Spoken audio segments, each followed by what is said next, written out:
3, 2, 1. Here we go!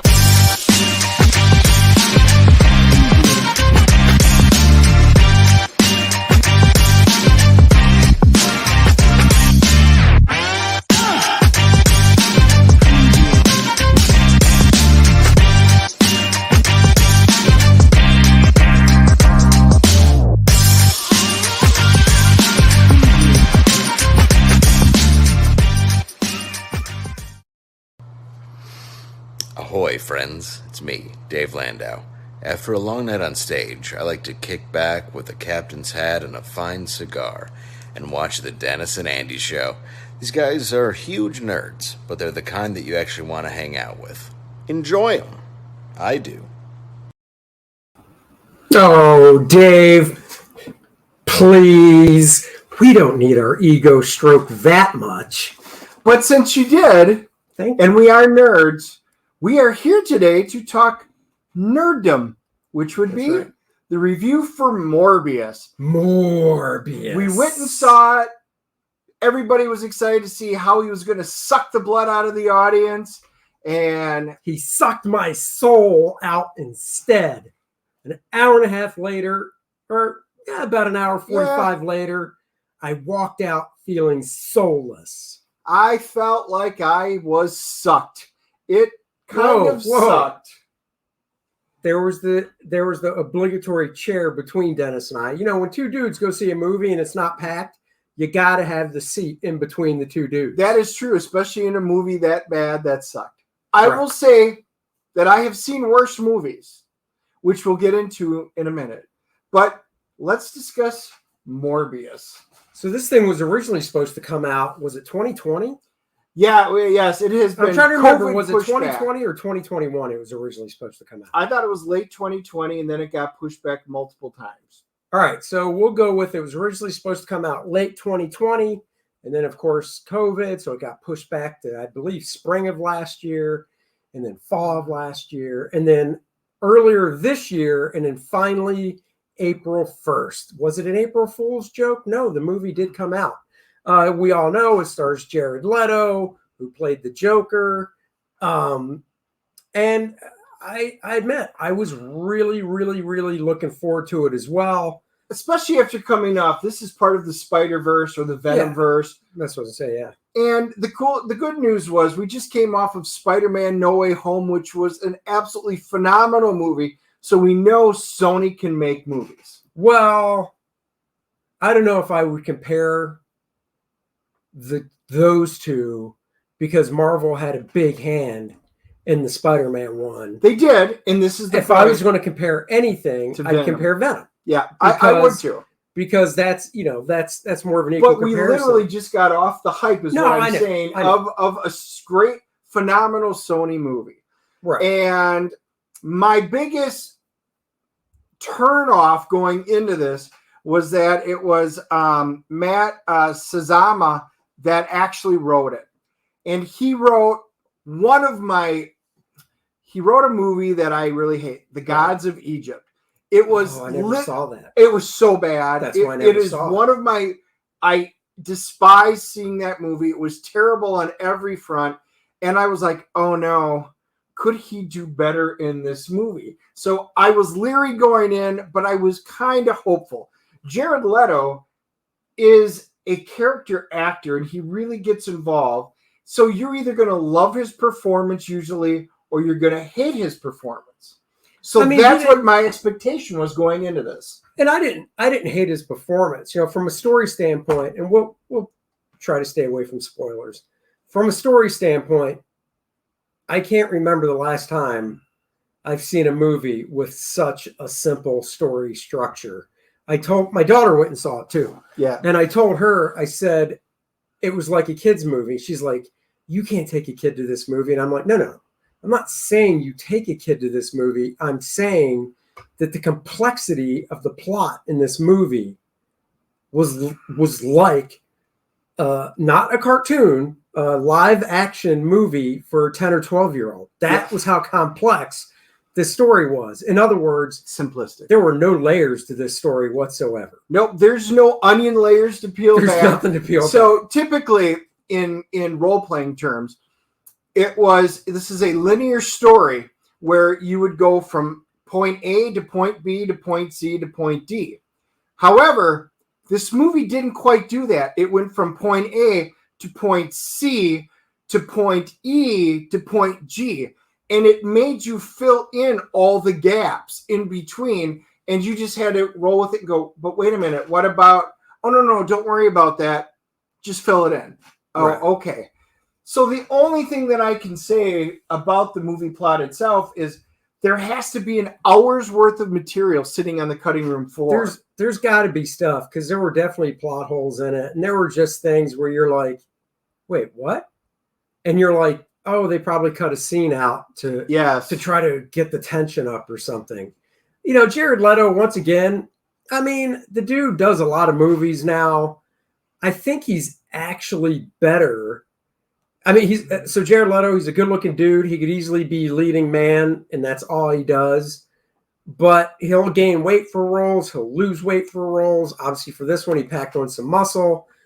I think he's better in roles where he does more of a physical transformation and stuff than this. Because this, and I don't know Jared Leto, obviously. I can't say that he was just Jared Leto in this movie. But it definitely wasn't a big stretch.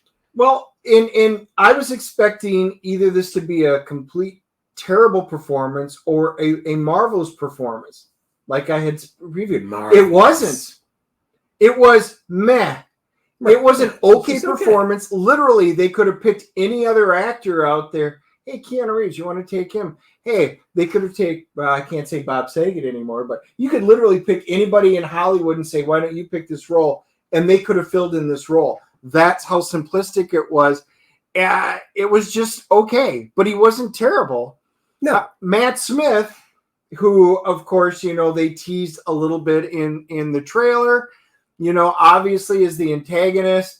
It was, you knew the moment he was on the screen, even when it wasn't even Matt Smith, it was the younger version. You knew exactly what was going to happen. You knew the story right from the setup flashback stuff they did of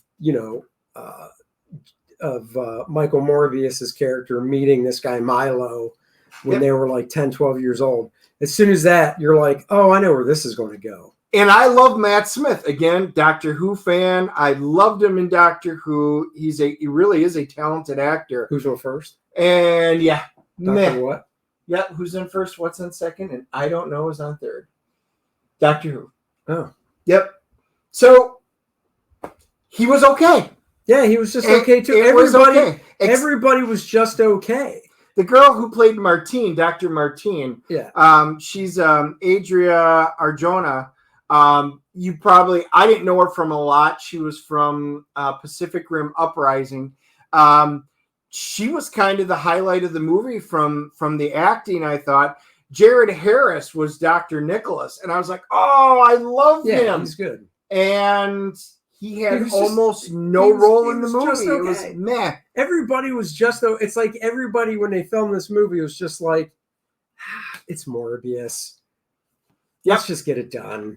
There's a couple after, they're technically both after credits. Yeah, scenes. After the big credits flash on the screen, there's a couple scenes. Once they get into the long draw of credits, you can leave. There's nothing after the final long list. The after credits were okay, but all I could think was these are a waste of time. I cannot see them making Morbius 2 because I don't see this movie making enough money for them to warrant. Well, let's do it. They're tying in Michael Keaton. So Adrian Toomes, they bring him in. Right. They set it up. And honestly, even the two scenes that they did, I went, I was kind of excited with what they were going to do, with the Sinister Six, how they've been setting it up. Yeah, after this, I could care less now. I really could care less. This has flatlined my interest in what they were setting up. So we will see. Overall, the ending, the fight scenes were okay. It had the feel of like a Venom movie, but a lower grade Venom movie. But the funny thing is, after the big dramatic fight, no spoiler there, what's going to happen. After the big dramatic fight, I was like, sweet, what's the third act? I really Right. did think that. Right. After that fight, I thought, okay, so who's the actual villain now? You Right. know, because I was like, are you kidding me? This was this? Like I said, basic story. I mean, just woof. Superhero, anti-superhero, they come together, or in role-playing, paladin, anti-paladin, they come together, and you're like, okay. And then when they do it, you're like, all right, where's the twist? Where's something? Here's the and thing. then And this does fall into spoiler category, but honestly, you should be able to figure this out from what we've been talking about. Jared Leto, Matt Smith. Jared's the good vampire. Matt wants to abuse his power. Jared has to stop him. That's the story. That's it. Yep. Basic. Yep. Basic as can be. It was the plot was meh. The storylines were meh. The special effects were something from the late 90s, early 2000s. I wouldn't go that far. I would. The facial you effects guys, when you stuff, watch it, they were okay. Oh my God, and half the fight scenes, they're in. Okay. So production value, everything is dark. So when you're dark, it's kind of like the original Pacific Rim. This is how you save money on CG, is when everything's dark, it costs you a lot less to do CG on this. The CG fights to me were lower mediocre at best. And yeah, his facial was okay, but you didn't see a lot of his face. You see the side here and there. But even the fights when they're at Yolson, you see the slow motion, you see the rake, the blood go. There wasn't a lot of blood because either. It was PG-13. Right, but I'm saying, and then it just speeds back up. So the special effects, the fights were bottom tier. I mean, it's barely above like Daredevil or Elektra. It honestly should have been an R-rated movie. They did it with Daredevil, or not Daredevil. They did it with Deadpool. It worked great. I hope the new Blade is R-rated. They're doing, because Wesley Snipes' Blade was R-rated. If Blade isn't R-rated, it's just gonna suck. It's gonna be so watered down. Yes, this is what this was. It was way too watered down, and just mediocrely threw together. The problem is, Sony, you had all of this time to edit and make it good, do your test views. That's what I was saying. And you went the wrong way. I think we'll edit out this. So this tells me either the writing was that bad or the director was told by the studio, you need to whittle it down. So the only thing that's going to redeem this movie, it's going to be like Justice League, where maybe we get a cut where they add everything back in and maybe there's actual story there. Somehow I doubt that's going to happen. I mean, it was so bad. When we walked out, Dennis was like, we need to go and clean our palate and watch Green Lantern. And I was like, amen, brother. Green Lantern is a better movie. That is not exactly at all. He asked, which I would rather see, Morbius or Green Lantern? Right, Green Lantern. And I did not say Green Lantern. I said Morbius. What? And you said, how can you do that to Ryan Reynolds? Ryan Reynolds is a much better in the role. Much more entertaining. And what did I tell Jared you? Leto was. If it was this movie compared to the first half of Green Lantern, I watched the first half of Green Lantern any day. Is there a movie you can think of right now that you would go, you know what? I'll watch Green Lantern instead. Gods of Egypt. Nice. It's by the same director, at least. Exactly. I would watch Green Lantern over that. I would watch Green Lantern over Elektra, and I love Jennifer Garner. Yeah, I would watch Green Lantern over Daredevil, the movie, right? Not TV show. The TV show was phenomenal. So anyway, all right. Our CGC. CGC. I got to go with a 6.5. Wow, that's way higher than I thought. Oh, shit, what are you doing? I'm doing a 5.0, and that's on my generous scale. Whoa, because 5.0. I think there's more out there laying at the bottom, and I really want to see more. And if not, Sony, you need to take Matt and throw him to the side. Exactly. Oops. Didn't mean to turn the camera off. Sorry, we're back. That's what happens when you hit buttons and stuff. That's it. This was a quick hit movie review. Let us know if you saw the movie. Put it in the comments below. You guys may agree or disagree with us, and that's what we want. Put your comments down below, and you can always hit us up on our live streams, but definitely leave your comments below. Did you like it better? Worse? Did we miss something? You know, because we only watched it once, and probably that's the way it's going to stay. That's right. Make sure you smash the like and subscribe button, share it to all your friends, and we look forward to talking to you on the other side. That's right. And please check out my campaign, First Man. Reserve your copy now. And we'll talk to you guys later. Bye-bye, everybody.